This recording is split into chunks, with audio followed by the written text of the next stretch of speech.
suggest that we get the ball rolling so that we don't start running too late. So good morning, everybody. It's wonderful to see so many of you present here with us this morning to talk about developing the bioeconomy, a key lever to displace the fossil economy. So I work for the Trame. For those of you who are not familiar with the Trame, it's an association that governs a network. We could refer to different French methanizer associations, composting associations, or the National Farming Development Association. And we also are a resource centre designed to help develop local communities. So we work with farming groups, farming collectives to help them reach out towards ecological farming and to help them with the implementation of new practices in farming. The aim being, of course, to guarantee the sustainability of farms and to rise to the challenge of different ecological aspects. So for the next hour and a half, we're going to be talking about the bioeconomy. Please feel free to put any questions via the chat that is available via the Zoom screen. You need to just click on the box. We'll try and answer the questions as time goes by. And we also have a question and answer session scheduled right at the end of our discussion after the different presentations. And of course, if need be, do feel free at the end of the presentations. I will leave my details with you, so feel free to contact me if you've got any questions whatsoever. So just by way of introduction, to give you an idea of what we're talking about when we talk about the bioeconomy, what does it mean for us? Well, it's all about sustainable development, optimization of biomass for our societies, whether it's for food, energy, transport, construction work, and so on and so forth.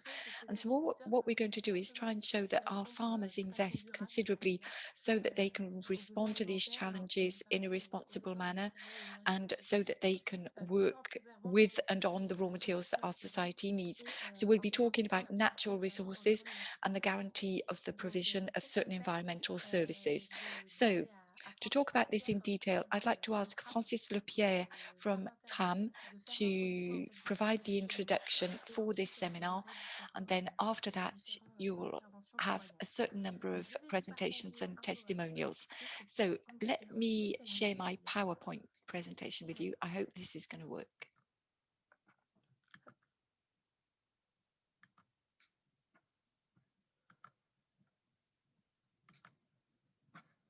Voilà, donc Francis, si cela ne te dérange pas. So Francis, over to you. And let me just remind you that you have 10 minutes. So good morning, everybody. Thank you very much for being here. And thank you also for entrusting us at Trame with part of the management of this webinar. Let me introduce myself. I'll be very brief.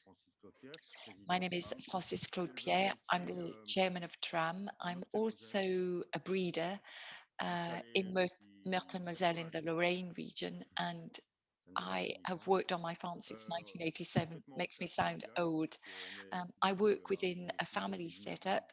My wife and I both come from the Vosges Mountains, and we came to the Meurthe-et-Moselle region to replace people on a farm. And then we found a farm that we rented, then bought, and started to develop. And this is where we've brought up our 4 children. And we started working in the bio sector back in the year 2000, following on from a certain number of events that occurred. Let's say basically that we suddenly woke up to environmental constraints given certain crises that we'd experienced, the mad cow disease, for example, and also the 1999 storm. We have also always been used to working according to specific types of breeds, and we had a lot of animals that suddenly became ill. Maybe it's because we had problems with the products we were using supposedly to protect the farm. And basically we made the decision to switch to organic farming to guarantee the health of our colleagues and our animals. And a lot of my colleagues told me, but you're mad, you're not going to make any money out of this, you won't be able to produce anything. And basically the 2 things I've learned was at the time I said, well, too bad, but we're at least going to try, and at least in doing so, we'll remain healthy. And so my friends who said that I wouldn't be producing anything, um, although they said we'd continue to produce for the first few years because of the inertia, but then afterwards I'd have nothing else to produce. Whereas in fact, it's the absolute opposite that happened. Yes, very quickly our yield dropped, but it didn't take us long at all to increase our yield across the board in all the sectors. And after 20 years, I think I can safely say that we've guaranteed that we've remained healthy and we now earn more than we did before. In parallel as well, we set up our first methanization unit back in 2002, 20 kilowatts, using our breeding effluents to be fed into the methanizer. And gradually over time, we've increased its size. We started out from scratch, but gradually we've grown to 40 kilowatts and then to 250 and then 400 kilowatts with a heating network. In electricity, we have a heating network that um, that valorizes the heat and sends it into the village, 112 schools, and also the local school that we've now managed to build in the village thanks to the gift provided from our heating. And the heating network also heats the cheese plant because in 2015 we also make cheese with our milk. Um, our sons have started working on the farm, so this gives us some extra labour. We've also set up the French Methanizer Association. This was set up in 2010. First of all, there were 2 people in the association, then 10, and today I think we have a total of 360 members. So in other words, roughly 50% of the methanizers working in the farming sector in France. Up until approximately a year ago, we focused very largely speaking on cogeneration, but over the last 5 to 6 years, we started to focus on direct injection into the network, into the grid. I could talk to you about Tram, but Anne-Gaëlle, ah, there you have it. Anne-Gaëlle has just displayed the sentence that I was about to pronounce, so I'll let you read that sentence. So bioeconomy, it's about the development of a renewable economy at a local level using products from the plant world or from the animal world and showing compliance for the environmental, respect for the environmental challenges, the climatic challenges, and also the human challenges.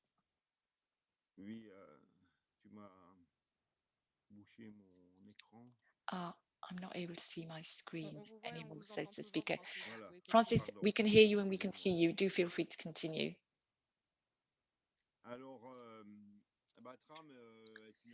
So Trame is an association that is there to support the emergence of the bioeconomy in farms and on farms around the country.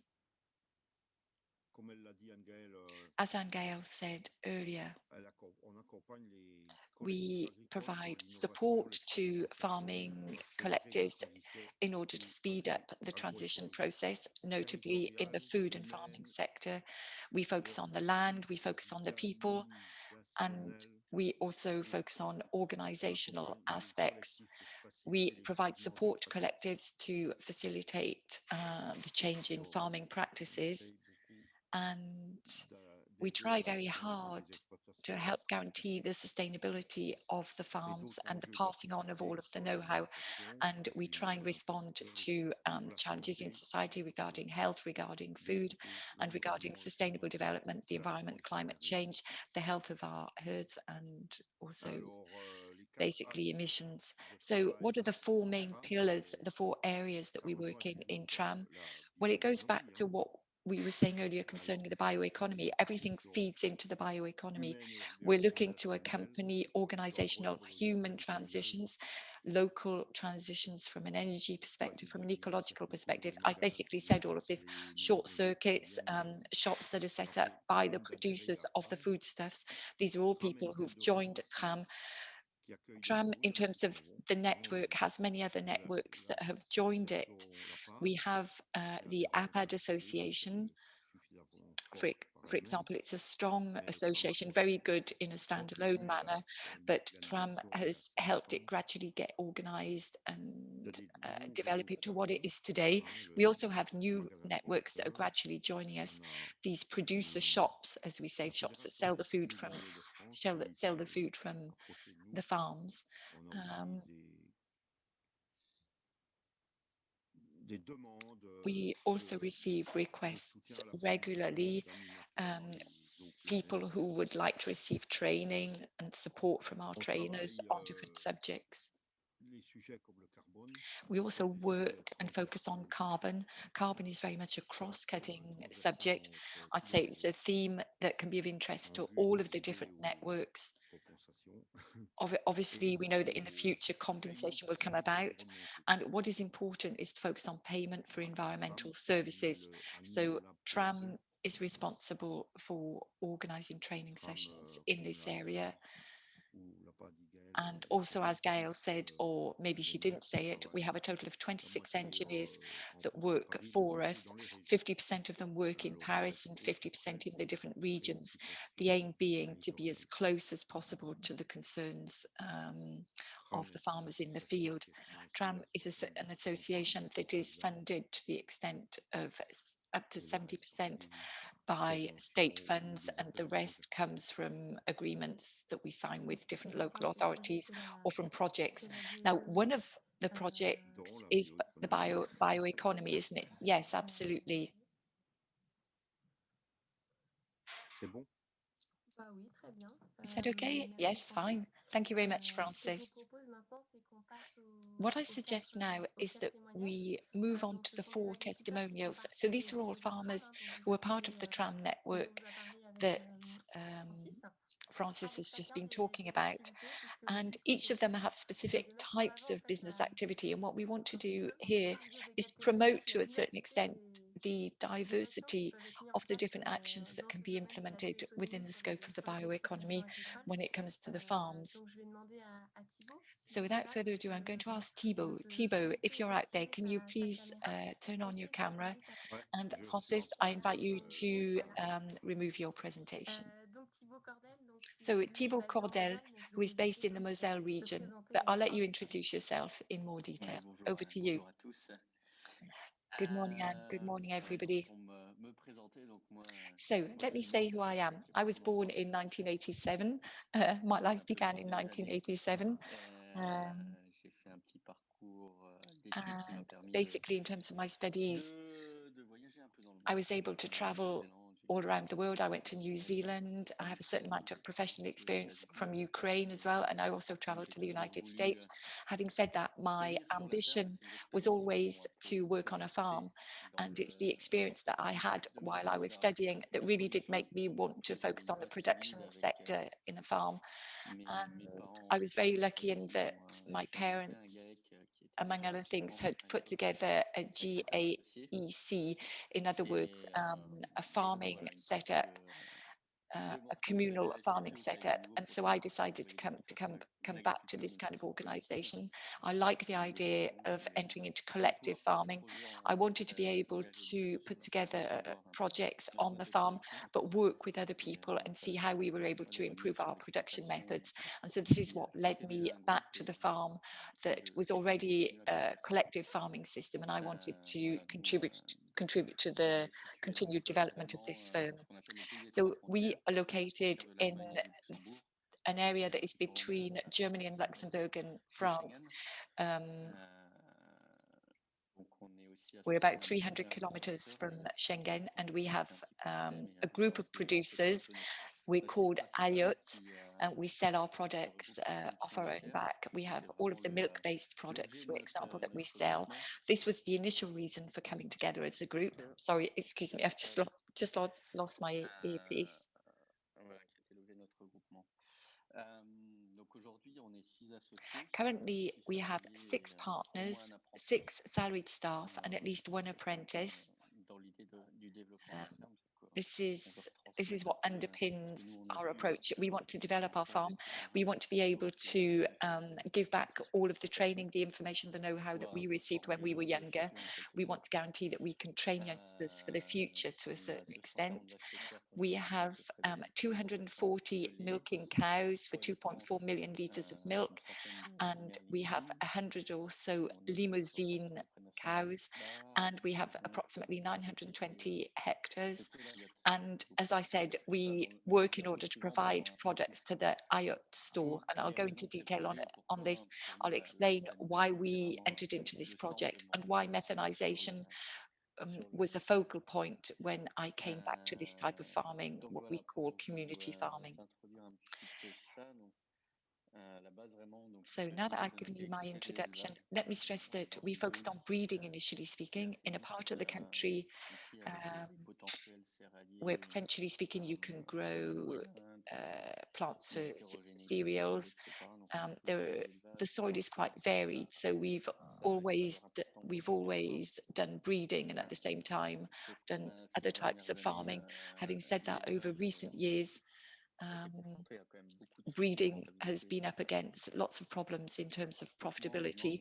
So when I came back to France, I kind of scratched my head and thought, right, how can we improve this, in the knowledge that my parents had started to try and introduce certain solutions in terms of their crops so that they could better manage all of the intrants. They were focusing on protecting the soils, and nevertheless they're in what is called a vulnerable area, a Natura 2000 area. So it was important for us to protect our soils, and we were already very aware that we had to be careful of about our emissions. We'd already entered into an approach whereby we were looking to think about how we could improve our farming practices. And this is suddenly when methanization seemed to be a great system, not just for optimizing our capacity to store our effluents, to then be able to use them more efficiently further down the line by re-injecting them into our crops. 20 years ago, for example, manure and liquid manure was more a form of waste than a beneficial product that we could valorize and recycle.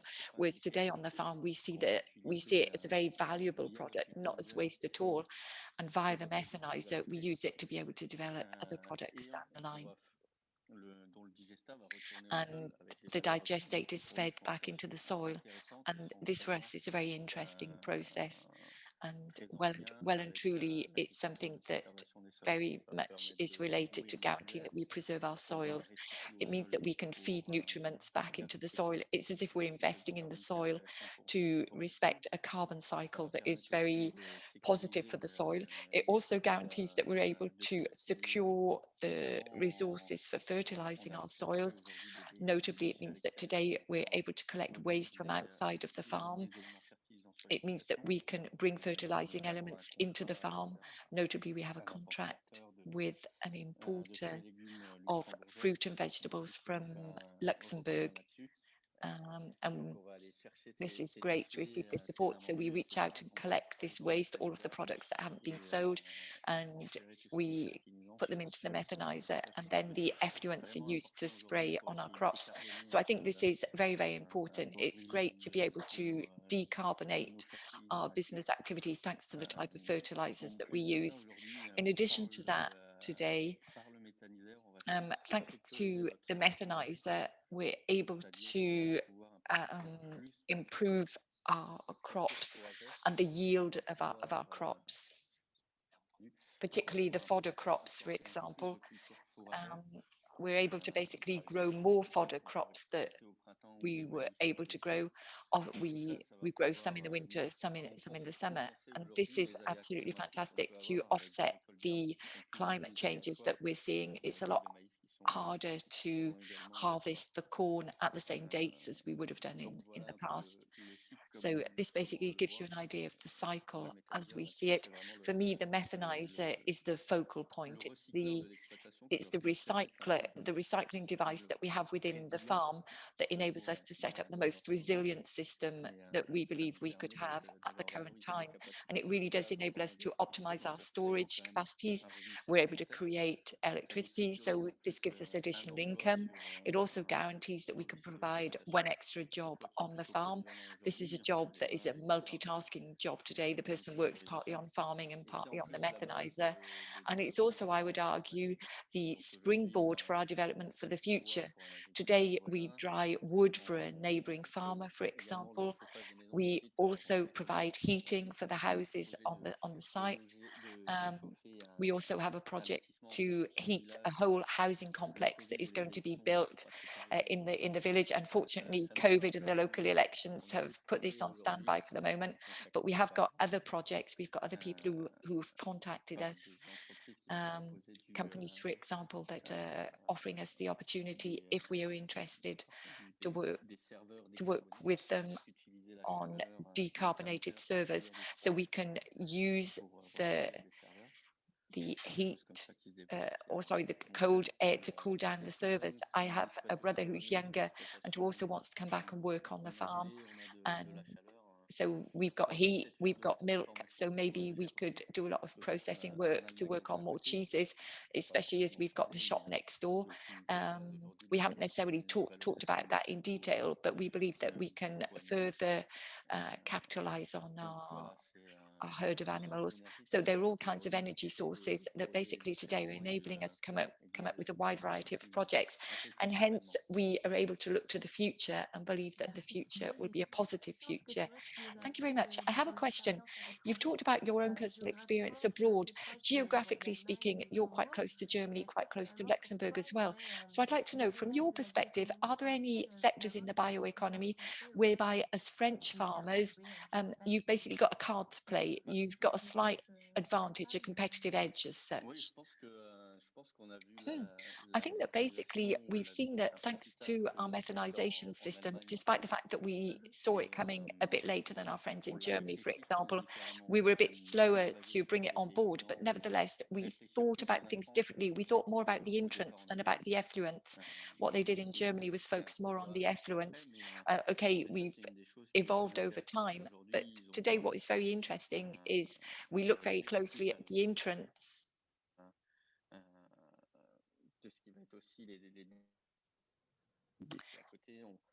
I'm afraid the speaker is cutting out slightly. We also work with what we call the community of communes around the local area. We look at all the different ways of optimizing our waste, and I think it's very interesting to study this in detail.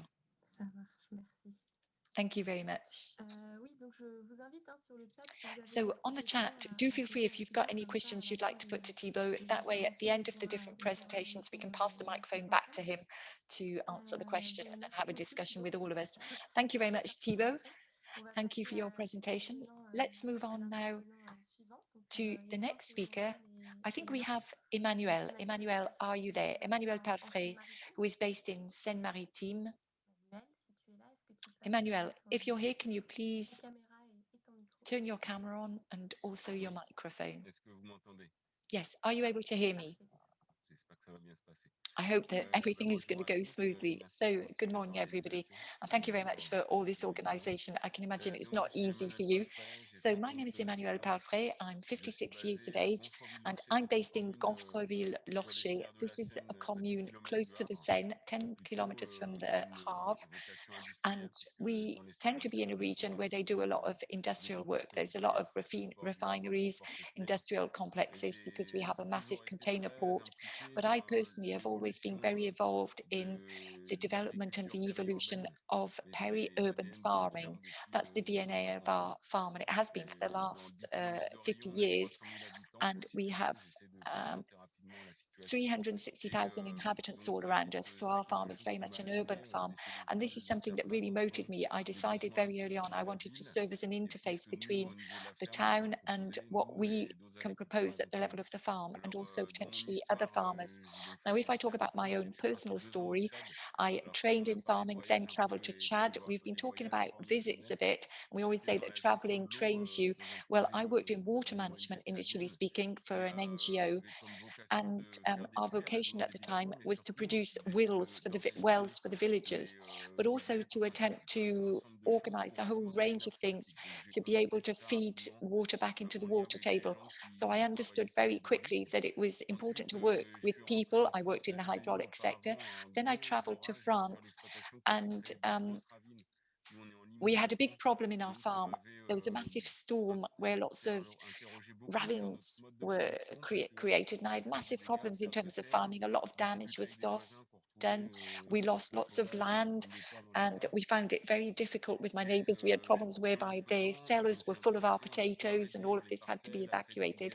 So I tried to reduce the size of my plots of land. I used a lot of techniques that I brought back from Africa.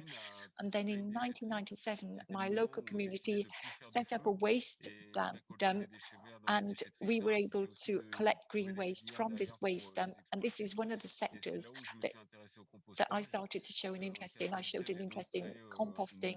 And so in 1997, I set up a small platform for grinding down the raw materials. And the technique at the time was very, very basic, and nobody had shown an interest in that until then.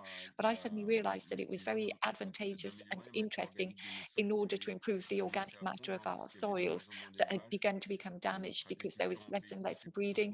And the farming we were entering into was for beetroot, linen, potatoes, cereals, and certain other vegetables. And a lot of our farming was simply for fodder crops, and we gradually had problems in terms of our organic matter, and so this very naturally led me to show an interest in composting. Since then, we've gradually evolved, because composting from waste dumps, the process is very different now. There are contracts that you have to enter into.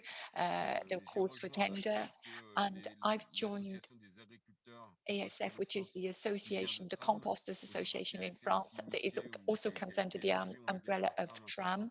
Trame developed this association a certain number of years ago, and Trame helps us a great deal to do all of our research and development work. So there are many exchanges between compost producers, their farmers, obviously, at the same time. We look at all of the different issues together, and we also look to the future, because what we want to see is what subjects do we need to manage for the future. Some focus on methanization, others on other subjects, but basically we're very forward looking. And let me just stress that the core of our system is basically, how can a farmer look to the future as a farmer? In other words, whilst remaining economically viable and yet adapting in the way that needs to be, the links that we need to find between our profession, our environment, and all the issues that are coming to the fore because of the environment. And when I talk about the environment, I'm talking about the ecology from a green perspective. Fait la main là-dessus, à aider de mes amis des composteurs. Et puis, évidemment, alors la ferme, c'est une petite ferme, il y a 70 hectares, je reviens là-dessus. C'est donc tout petit. On avait qu'un salarié. Je me suis installé en GAEC avec mes parents, un salarié. On faisait des pommes de terre un petit peu. Et on a créé, pour que je puisse arriver à un magasin de vente directe. Et donc, là, je fais les volailles, le cidre et le jus de pomme. Et puis, donc, j'interviens un petit peu sur l'organisation de ce magasin. On est 8 producteurs en GIE. Et puis, ensuite, en 2002, s'est créée la communauté urbaine du Havre. Et là, ça a été vraiment beaucoup plus conséquent, les apports de déchets verts. Donc, j'ai créé une plateforme beaucoup plus grosse. Et aujourd'hui, on traite à peu près, dans le cadre de la déclaration ICPE, à peine 10 000 tonnes de déchets verts par an, ce qui permet de produire 3 000 tonnes de compost plus ou moins, plus différents sous-produits. Voilà pour toute la partie compostage. Je ne sais pas s'il y a des questions déjà là-dessus, où je continue un petit peu sur une autre association qui est un GI2E, dont je suis président. Alors, je suis arrivé un peu par hasard président, parce que c'est souvent compliqué de trouver des gens pour essayer de suivre ces organisations qui sont un petit peu utopiques à la base. En réalité, l'idée, c'est que chez nous, donc lié à ce problème de limon battant, il y a eu depuis des années 90 une grosse réflexion sur la fragilité des sols, comment protéger les zones où il y a des écoulements et du ravinement. Donc, on a créé des bandes enherbées. Il y avait une association qui s'appelait l'AREAS à Saint-Valery-en-Caux qui essayait de mettre en We place. created an association so that we could do something about this. So they helped us, and we continued to work with them as part of GIEE. We worked with the Chamber of Agriculture, the local administrative team, and we looked at the problem of erosion. We looked at, the risk of cavities that we have underground that can absorb water, that big potential factors of pollution. So the idea was really to plant strips of trees. So we wondered whether it would be a good idea compared with just grass. And then we realized that it was good for the soil. So we started an energy manure platform based on the mulching that we could have from the strips of trees. This was started in 2005, I believe. No, sorry, 2015. Now I'm a bit lost with my dates. And since then, we've renewed our GIEE. So it was very interesting for the sector. There were about 20 or so farmers, well, between 20 and 50. It really depended on the area, depended on the, the interests of people. So we had a willow planter. We had a machine come from Denmark to help us with the strips of trees, and we focused on wood energy. So people with furnaces, with boilers, needing wood or needing mulching, they could work with the farmers. So we worked with local users. So that was the logic. It was based on a short supply chain, a virtuous circle. So that's what we worked on and developed. So the third subject, sorry, we have a question in the chat. Sorry about that. Can I just raise that question? It's a question for you. What are the technologies that you follow as a composter which could provide better value of green waste from an energy point of view, methanization or something else? Well, the subject that we are concerned with in the future, in the near future, is the problem of waste. There is a law so that, we have to use them for either methanization or composting, but sometimes we have pollution. It really depends on the conditioning. So quite naturally, methanization comes from the world of composting. So it's one of the possible outputs if we want to improve the capture of energy. Compost is not ideal for recovering energy. So I think that methanization, the methanization subjects that some of us are working on, in other words, retrieving from the lignin some of the energy, hydrogen, for example, well, it's very technical. I think we can do that. But the permanent question is it going to be profitable? Can we invest in the equipment? What is the right scale, the right corporate scale so that it works? And what kind of support might we get? So I think it's not obvious to do, it's not easy. And then we have to think about the duration, how long do we commit for? What about the public authorities? What about the people helping us to develop these new technologies? Are they ready to commit to a 10-year period so that we can amortize the system, so that the farmer can have some kind of return on the investment?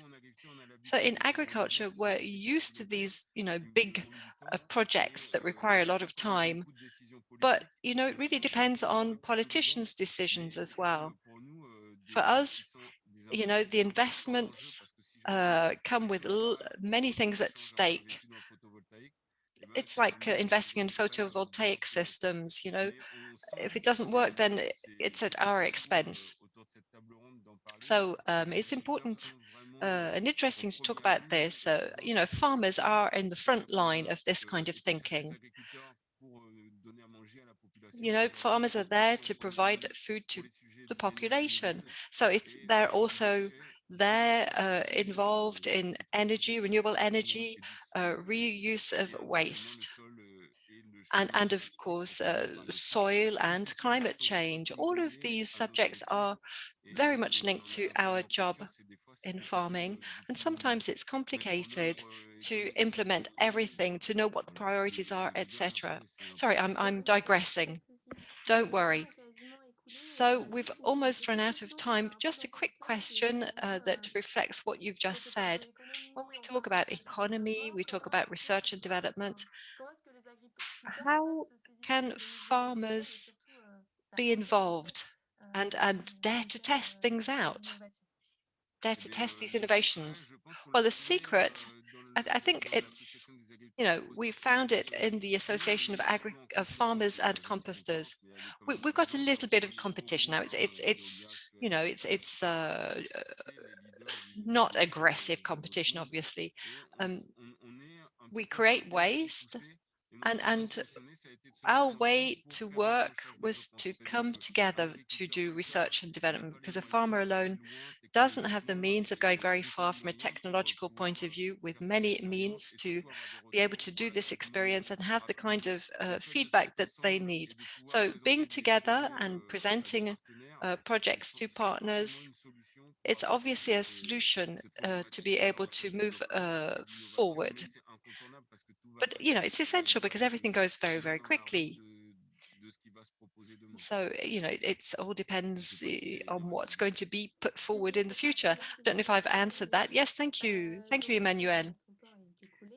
So we've run out of time for you, so we'll now move on to Olivier's presentation. So for those who were not able to ask questions, please use the chat, the discussion. If you have questions, we'll try and come back to them later. So please, post them in the chat and we'll try and answer them. Thank you. Yes, see you later. Bye-bye. So now we're going to move on to the presentation of Olivier Tourand. So Olivier, if you could switch on your camera and your microphone, please. So you're from the Creuse. So you'll introduce yourself and you're going to talk to us about collective methanization. Yes, hello everybody. So Olivier Tourand, I'm a farmer in the Creuse area. So I'm involved in crop livestock farming. I've got about 60 cattle. I've got some sheep, and I grow cereal. And it's a short supply chain that we work with. We've got certified cereal, certified practices. So perhaps just to give you the history, why did we move onto a collective methanization project? Let me give you the background. Well, locally, we work a lot. All of our, collectively, all our projects are collective. I'm from the GEDA network. And in our GEDA network in the Creuse, which has about 300 members, we work a lot at this scale. And there are projects that are coming out of the ground. And then there are groups. For example, we've got a GIE for selling quality wheat with 16 farms involved. So we work a lot collectively. And for several years now, we've worked on simplified agricultural techniques, semi-direct. So we work collectively. So Emmanuel referred to this. It allows us to make faster progress. We talk about different techniques, different cropping techniques. Each member tests something, and then we come back to see each other. And this allows us to just, advance better and exchange feedback. So this is an important point, therefore.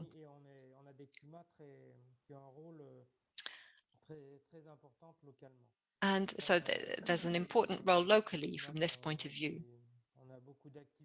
We've got many activities, harvesting, pressing, soil amendment, harvesting. In our association, we've got 2 employees.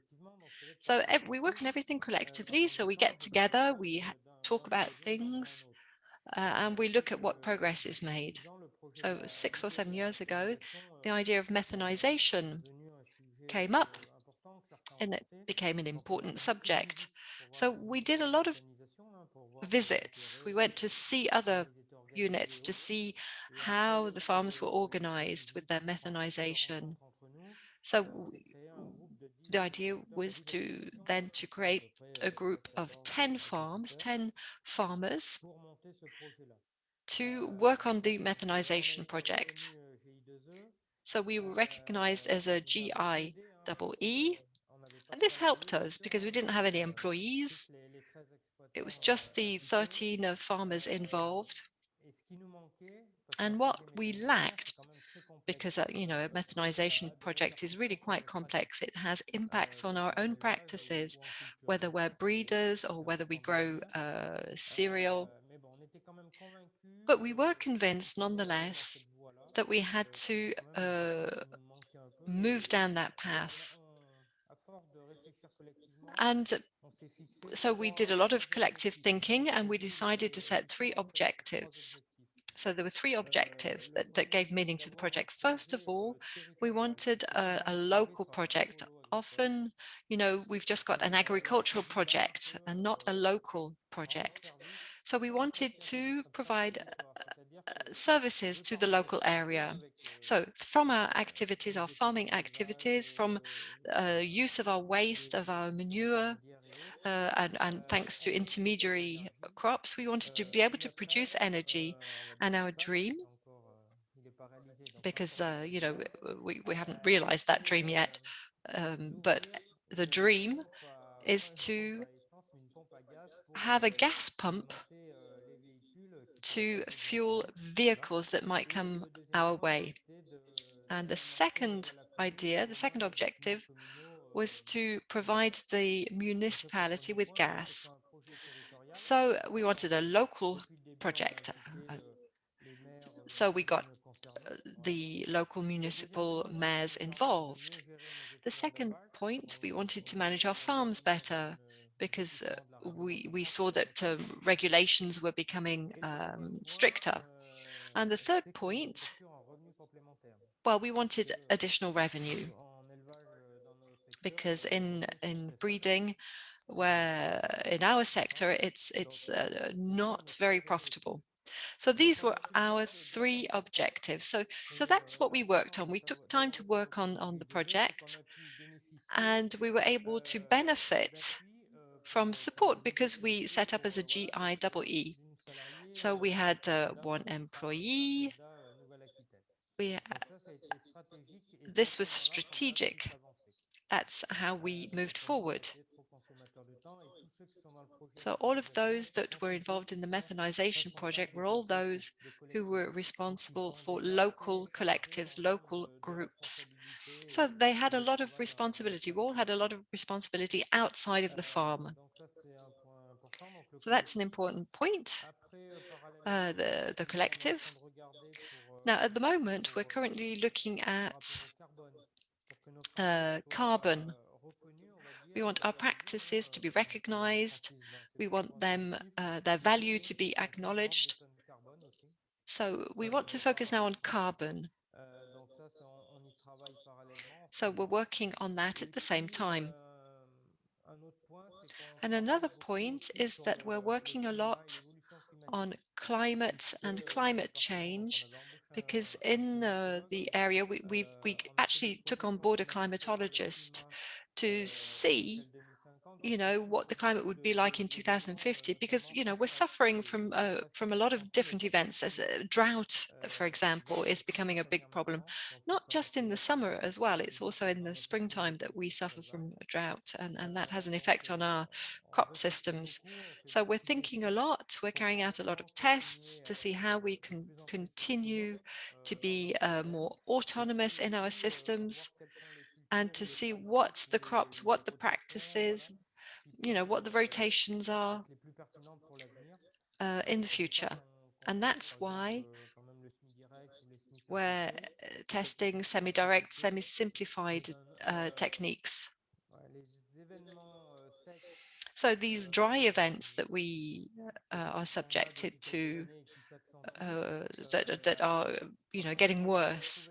We thought we'd found the solution with intermediary crops so that we would never have to produce other crops, but we realized that 2 years out of 3, there's no germination. So we need to continue to look for the right solutions and the right practices.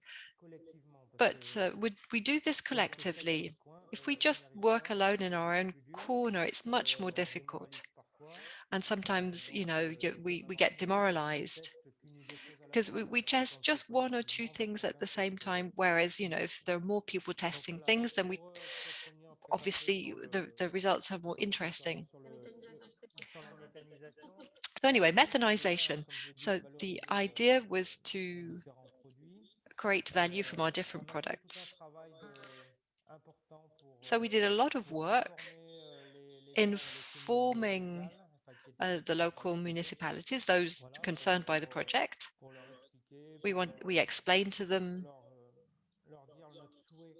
what we wanted to do. We wanted to work with them. We wanted to produce gas or something that would provide them with a service that they might be interested in.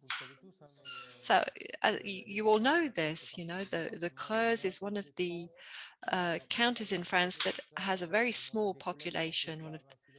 So there are associations. We had to be very careful.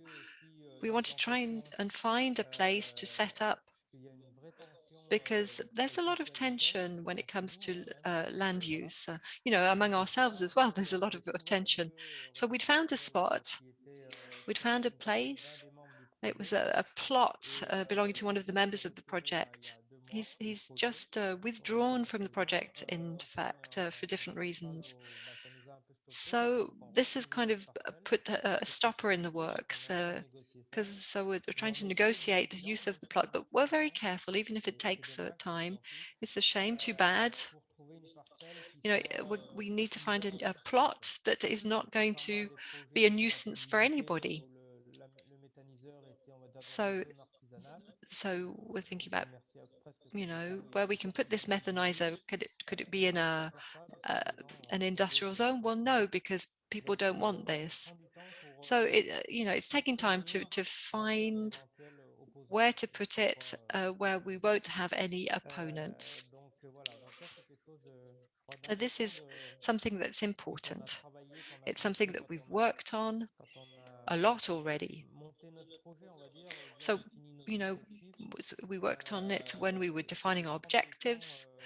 It's important to take time for these things, defining the objectives, thinking about your link with the local area, explaining things. The technology is important, but just as important as the color of the methanizer at the end of the day.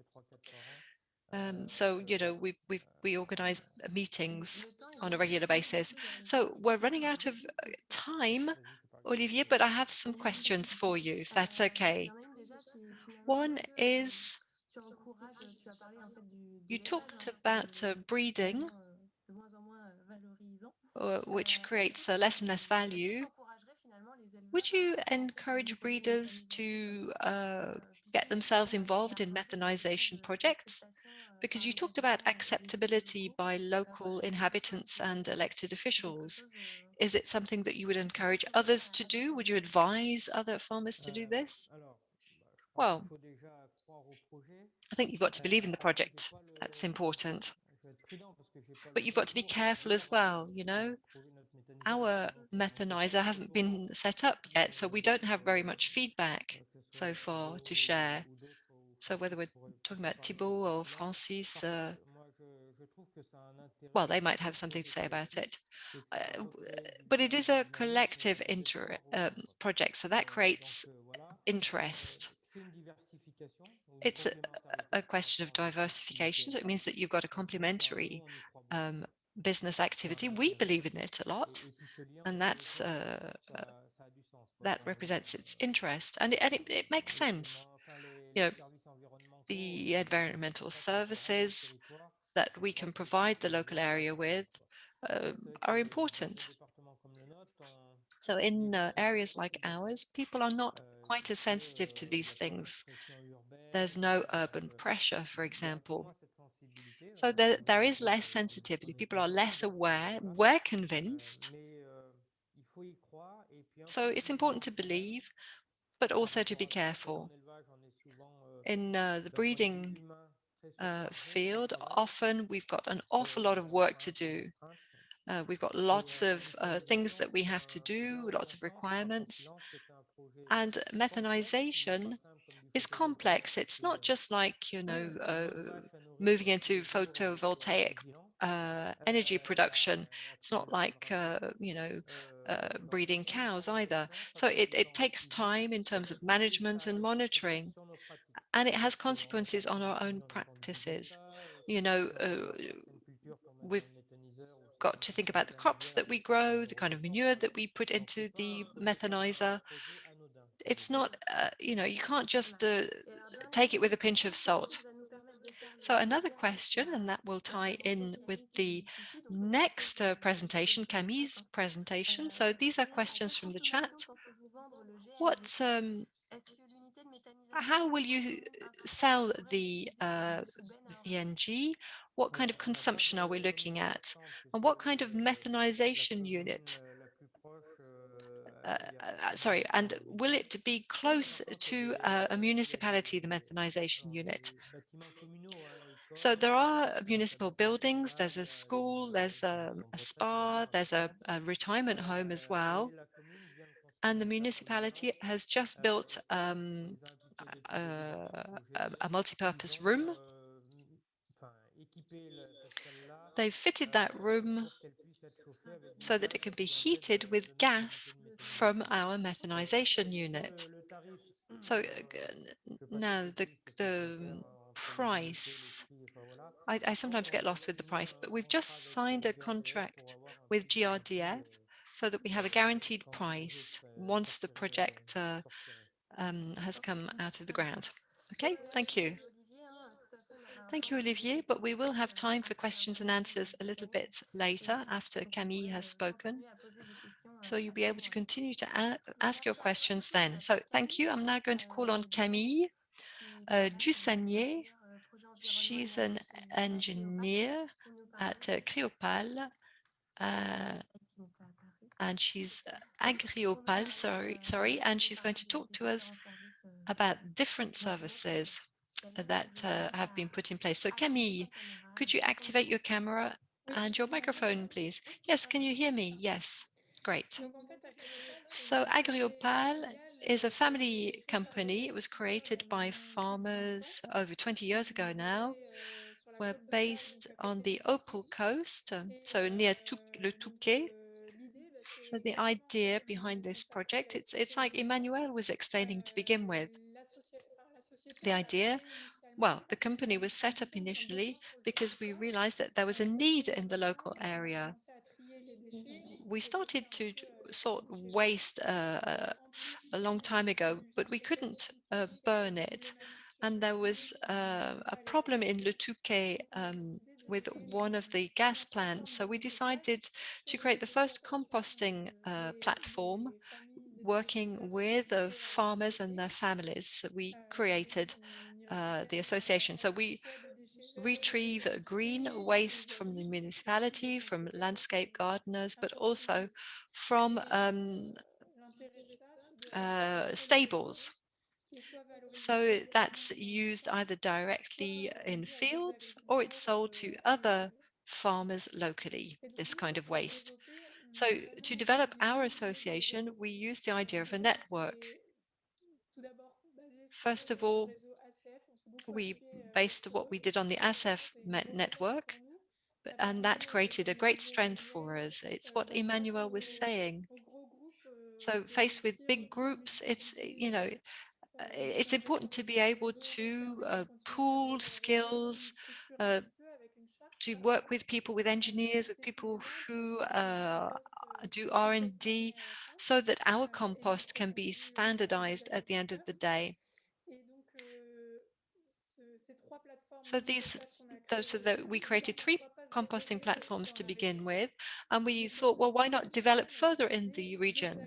And to do this, we used the backup of other farmers. So we created a whole network. And the advantage of this was that we provided our know-how in composting, and the farmers, the local farmers, knew their land and provided that knowledge because the project had to be consistent with the local area. So the idea was to work with these farmers and their knowledge of their own compost. So this kind of created a local matrix, a local mesh, if you like. So we're part of the Composters of France group. So we saw what the regulatory changes were with respect to methanization. And so within the group, this meant that we could go and visit lots of different methanization sites abroad. And in France, we were able to see the first methanization units. And little by little, we decided that we would start to work in methanization with a first injection site in the Hauts-de-France area. So using farming waste, residue of crops or beetroot. So we also try and look at things from a broader point of view and look at possible synergy with the food industry, because we're in an area where there's a lot of food industry companies, locally who generate byproducts that can be used in methanization plants. So we put up our first methanizer, and we upgraded it. We started with 130 cubic meters per hour. Now it's 250 per hour. So we developed methanization the same way that we developed what we were doing with composting. So each time we had a new farmer coming along, so that allowed us to understand the local area for that farmer better and to have more of a logical reasoning in line with the expectations of the local area. So we developed in this way in Bourges, because we knew people in Bourges, but also in Saumur, because we had a colleague who was part of the composting network who wanted to develop a project but didn't want to do this on their own. So today, we are working on our sixth methanizer. So first of all, we try and analyze what the needs are in the area in order to size the methanizer properly. So our projects are more injection projects because we didn't really need heat. We didn't have any processing on the farm. So methanization, so the specific aspect in Saumur is that we worked with a farmer composter in the Saumur, but also with a local mixed economy company who wanted to support the methanization project so that it would be better integrated into the local area and better understood by the local inhabitants, because they, in fact, among others, they had skips of household waste and systems that wanted to switch to gas. So having a methanizer would allow them to justify the origin of the gas sold to the biogen station. So it's the first project in Saumur that basically made us think about potentially selling gas. And so we opened up our first station in January 2020. We're now open to the general public. It looks exactly like a standard petrol station. Maybe you can move on to the next slide, because that way you can see the pictures. As you can see, the natural liquid gas station looks just like a standard petrol station. All you have is a pump. The vehicles have a specific type of tank that enables them to inject the gas into them at 200 bar. So once again, it's a very local project because it's a group of farmers that we work with, and we've got about 20 or so vehicles that are gradually converting to gas. We're able to input forestry logs, all kinds of woods. We work with the wood energy sector, and we have a certain number of clients who are gradually changing all of their trucks to be able to use this kind of fuel. The same is true for road sweepers. There's another company, a bus company in the region. They're switching to gas. So gradually, as time goes by, we've got more and more clients who are phoning us up and saying, hey, we want to be able to use your gas station. Now, the added value of switching to gas, of course, first and foremost, it's good for the environment. Specifically with biomethane from methanization, it means that we can reduce our greenhouse gas emissions by 80% thanks to these vehicles. It also means that we reduce the amount of NOx and the fine particles that sent into the environment. So this is why in a lot of conurbations in Paris, for example, this type of approach is developing very fast. But basically, we're seeing that we're lagging behind, nevertheless, compared with our European neighbours. It's a bit like for methanization 10 years ago. If you look at the liquid natural gas stations, the number that exist in Europe, you can see that there are quite a few holes in the racket in France, but things are developing. They're developing very quickly. And there are more and more people such as Carrefour, Leroy Merlin, all of these big stops, even Lidl, the supermarkets, that now impose upon their haulage vehicles and their suppliers to use gas energy. So as you can see in the top photo, we've got our own brand. It's called Gazi, in other words, gas plus energy. This is the brand that we sell our gas under.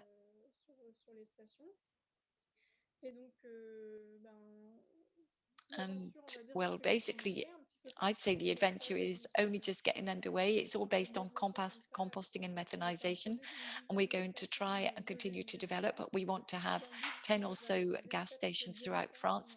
The aim being to guarantee that the biomethane that we produce with our methanizer is used in the best possible way. I do have a question. Why do you have short circuit biogas stations rather than selling the gas to networks that already exist? Well, basically, because what enables us to stand out from the crowd is that we've got competitors such as Total, NG, Avia. They all have gas stations, whereas our added value specifically is the origin of our gas. If you like, we think very carefully about the local contribution we can make, unlike certain large groups that have already got petrol stations and all they're doing is adding a gas station because they know that there are gas vehicles that drive past. We do a lot of work upstream. We go and see the local authorities, see whether they need help for their waste. We also go and see the local haulage firms. We really do want to present a local project that is in everybody's interest, not just saying, oh, lots of vehicles drive past this area, so we're going to set up a gas station.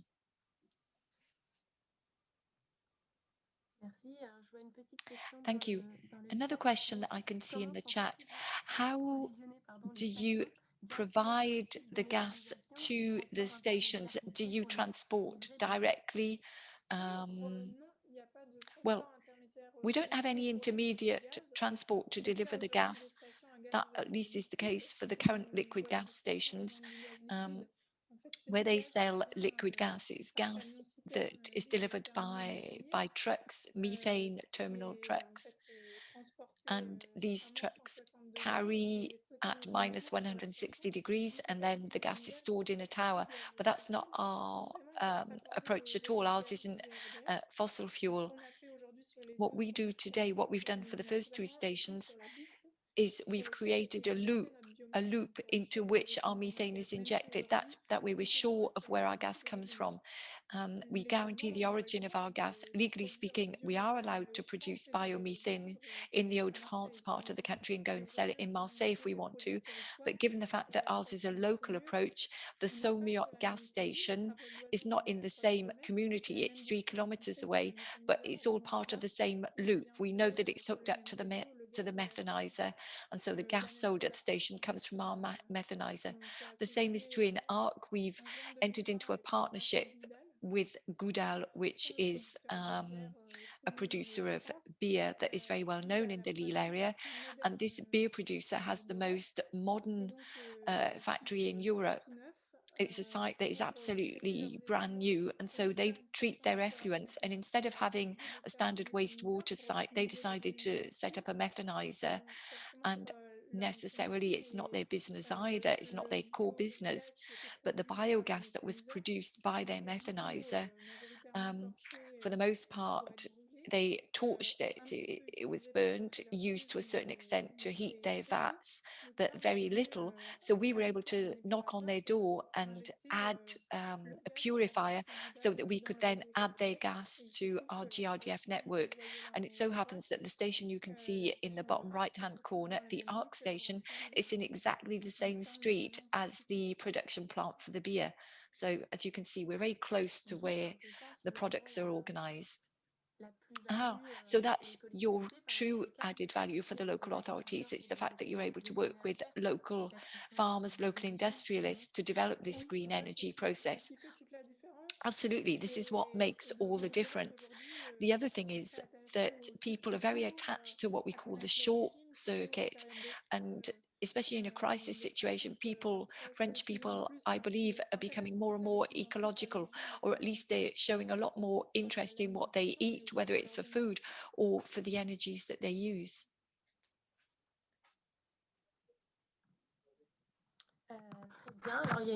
Okay, thank you very much. We have one last question. AMF has announced 250 biogas stations that are due to be created between now and 2024. Do you think that's possible? AMF being the French Farming Methanization Association.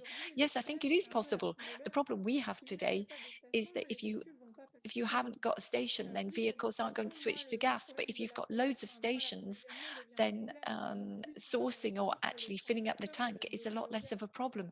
A lot of haulage firms would function with gas if it was more readily available. The aim in France is for there to be a station every 80 kilometers. Today, if a haulage company has to go off track for 20 minutes, it's not profitable for them.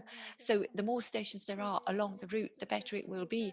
And also the small local stations on the farm like this, these are projects that make it possible to provide added value to the methanization unit, but it also places farming right at the center of its local landmass. It means that the farmers are having extra added value, they're feeding the world, and they're also providing energy sources that are absolutely vital. And it's important for us to create these kind of virtuous circles.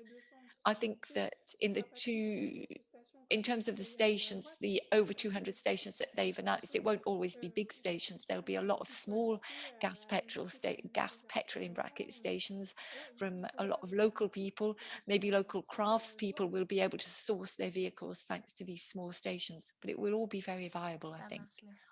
Thank you very much. Thank you, Camille. Thank you for taking the time to give us the presentation.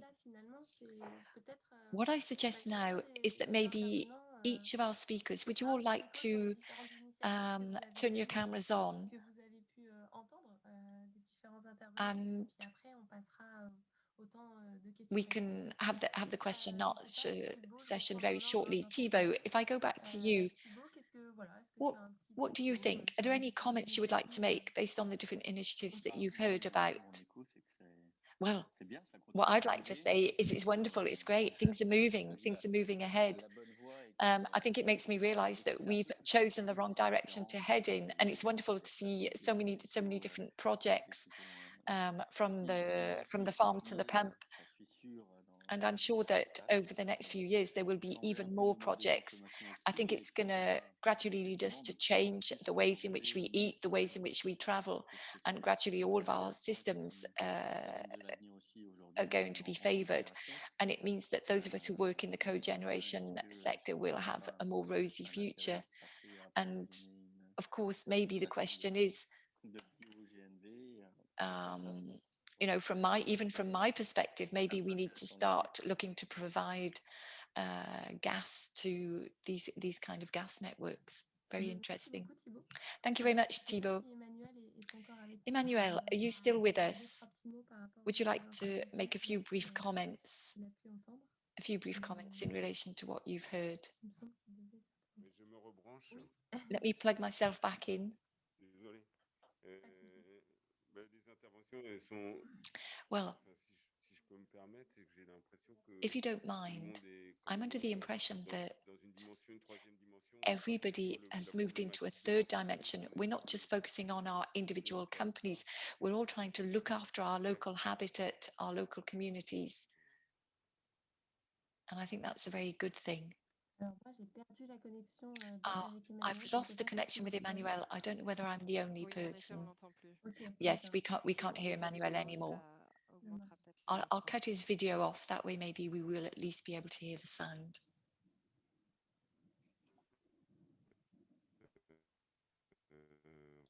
No, unfortunately, Emmanuel's sound is not good. Are you able to hear me?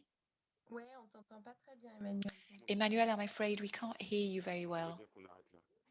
Okay, I think it's possibly better if we stop there. Okay, thank you very much. Olivier, maybe a few words from you. Well, what I found particularly interesting is that we've seen that our role as farmers is evolving very quickly. And I love the fact that we focus on the natural environment, the local environment. And I think this is something that should be encouraged. All of these services that we can provide to our local areas, to our local context. This, I think, has been showcased wonderfully well. Now, we haven't necessarily got information on all of the participants. We can see their names, but we don't know what their vocation is, what their roles are. And I think all this information we've been conveying today should be communicated to the mayors, the people in charge of communication. And the second point that I wanted to highlight in particular is that I forgot to say that at a local level, people are not necessarily attracted to or don't necessarily believe in direct sales on the farms. They don't necessarily believe that it's creating a form of added value. But when we talk about territorial density or the density of our different communities, I think it's very, very important. Let's look at the different regions. Where you have lots of inhabitants in a region, I think it has a direct impact on the type of work that farmers can do. We in the Creuse don't have a very dense population.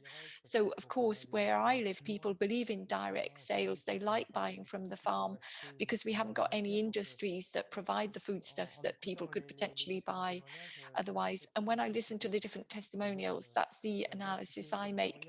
Territorial or local density in terms of the population does have an impact on the kind of projects that you can implement. Having said that, obviously, even if when you've got a very dense population, there's no reason why you shouldn't try to sell local farm produce. Thank you very much, Olivier. Kemi, what about you? What would you like to say? Well, I think all of the presentations that have been given this morning demonstrate that the farming world is extremely dynamic. That's the conclusion I draw. We don't lose sight of our core profession, but we're also trying to create extra added value. And we have a social responsibility. We want to give meaning to the jobs that we do. Also, I've seen that there are many questions. Should I answer some of the questions? Yes, do feel free. Well, what are the constraints in terms of setting up a gas petrol station and how much does it cost? What are the health and safety issues to take on board? Well, I'd just say there's a bit of everything. It depends on whether it's a private petrol station where we just use it for ourselves or whether we're selling the fuel to other people. It costs about 60 to 70,000 euros to set up this kind of system. That's just for a private station. And if you're open to the general public, it costs about €1 million. So to answer the second question, what are the obstacles? Well, it's the cost. Of course, it's the cost. Of course, these kinds of projects couldn't be implemented if they weren't economically viable. But in order to guarantee that the project is viable, you need to be able to enter into contracts with haulage firms, receive letters of intent, whereby they sign up for sourcing their fuel. from your site. So we're not talking about the standard job that we do as farmers. It's way beyond the scope of simple farming.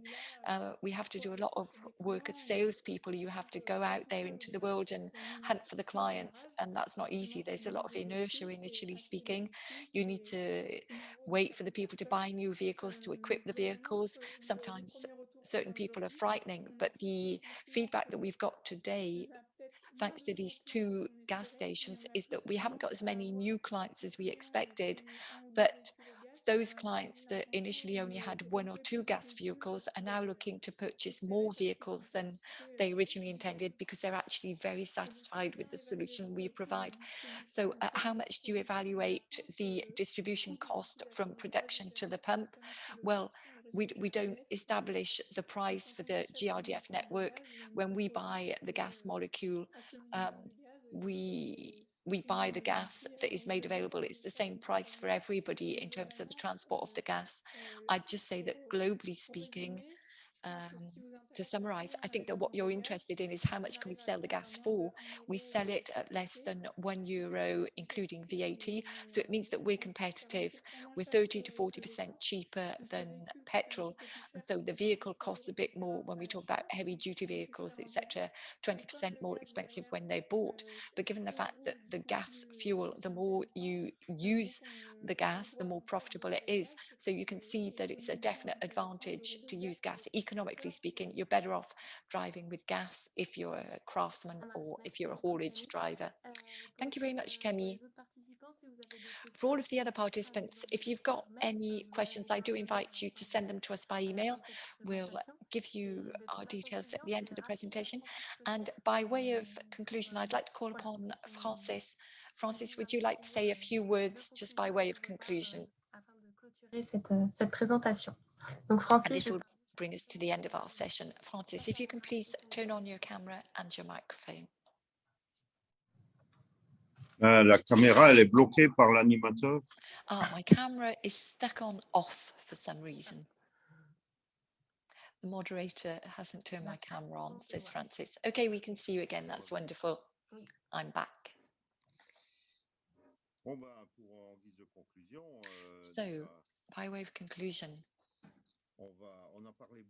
I'd just like to say that we've talked a great deal about the bioeconomy. Well, the bioeconomy is what is ahead of us, but of course it needs to be stable, profitable, and sustainable. And I think we'll make it possible if we manage to continue to perform well with agroecology. I've seen this morning, I already knew this, but I've seen this morning that there is so many standard agricultural practices that are gradually going to improve and become a lot more ergonomical, a lot more economical, and also ecological. We're going to waste fewer intrants, and nevertheless, we're going to be able to produce more with better quality, taking ecology on board, gradually improving our management of our soils. And this is a very, very good thing. It's so important to produce with bioproducts and agroecology. It's also something that is being developed in France. We're talking now about producing products in France to be eaten in France, and we have lots of sectors that are gradually getting organized, but what we call these shorter circuits are developing more and more, and this is exactly what the consumers want. As you've seen, methanization and composting activities are not replacing our jobs as farmers, but they're simply consolidating what we do. They provide us with an extra form of support to our main jobs, which are to produce food and foodstuffs.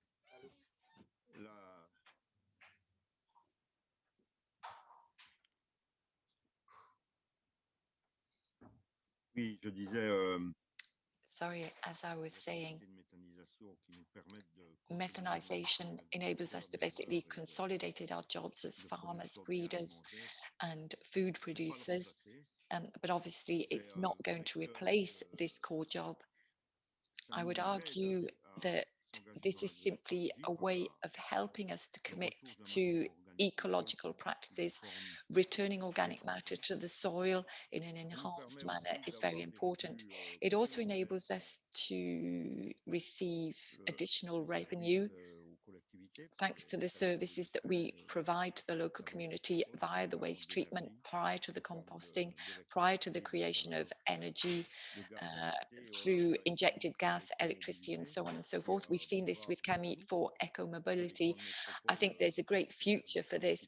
Look at all of the large metropolises. They're gradually becoming more and more green, and they're soon going to forbid haulage vehicles that do not function on gas or clean energy. Obviously, because these large haulage vehicles won't be able to function with electricity, I think gas fuel has a great future ahead of it. We also see that farming has to rise to all of the societal challenges, food, energy, impact on the climate.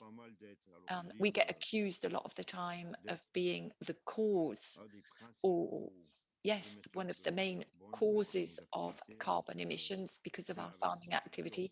And yet today it's actually the reverse. More often than not, we can be the solution by capturing carbon, by using fewer oil-based products, and also by producing more renewable energy. These short circuits that we talked about, when, for example, foodstuff is produced in the local area, it hasn't traveled halfway around the world, it hasn't been packed in plastic that then gets stuck in the Suez Canal. And all of this means that from my perspective, the bioeconomy is a source of hope for the farming world, and we need that hope because the farming world has suffered a great deal. There's been a lot of agri-bashing, as we call it in France. A lot of methanization processes have been criticized. A lot of the criticism of farmers is based on methanization, but people forget that when you spread liquid manure, it doesn't smell half as strong as it used to. Digestate is very good. It favors the earth. It's good for the earth. There are so many advantages, so many forms of added value in doing what we're doing. And the same is true for composting. I always compare composting and digestate. In both processes, we recover the gas as part of the transformation process. So all of this means, I believe, that for farming, as I said previously, and farming activities have a very rosy future ahead of them, definitely. I would say there are motorways that are gradually going to become open to us. In other words, very wide avenues. The climate impact is something that we cannot deny. We can't change it. We can't stop it from happening, but we can simply attenuate climate change and attenuate its consequences. And so we need to make sure that we are not ideological or dogmatic in our approaches. We simply need to make the best use possible of the techniques that are available. And Tram will always be here, always be ready to help you and provide you with support in terms of all of the changes that we have to take on board and that we have to bring about over the next few years and that are already underway. And once again, I repeat myself here, but all of these techniques provide us with hope. Thank you. Thank you very much, Francis. Okay, we've almost used up all of the time that was allocated to us, so I suggest that we bring the conference to an end. Just very briefly on this slide, you have an explanation of the role of Tram in the context of a bioeconomy project. So from a local level, we do a lot of things to enhance the awareness and to bring about experimentation in our sector. And at a national level, what we tend to focus on is representing and optimizing the know-hows that we're able to provide and share in the farming sector. So do feel free, if bioeconomy is something that you're interested in, if you've got any questions that spring to mind after all of the presentations that you've had, even if it takes you a bit of time to digest what has been said in this presentation, here are my details, and do feel free to contact me, to call me, or to send me an email. I'd be absolutely delighted to respond to any questions that you might have. So without further ado, I'd like to say thank you to all of the participants who have accepted our invitation to take part today. And thank you very much to all of our speakers, Emmanuel, Camille, Olivier, Thibault, and Francis as well. Thank you very much to all of you. Thank you to all the participants. There were a lot of you who signed up to take part in this conference, and we're delighted that our subject was of interest to you. And we hope that you've learned lots and lots of different things thanks to these presentations. I also wanted to say a very big thank you to the organizational team. They were here in the background to provide us with technical support. And thank you, of course, to all of my colleagues for working with me. You've only seen me, but there were quite a few of us involved in organising today. So I think that we can close the session. And once again, a very last thank you to everybody. And do feel free, I'd be absolutely delighted if some of you wish to contact me if you require further information. Enjoy your day. Thank you.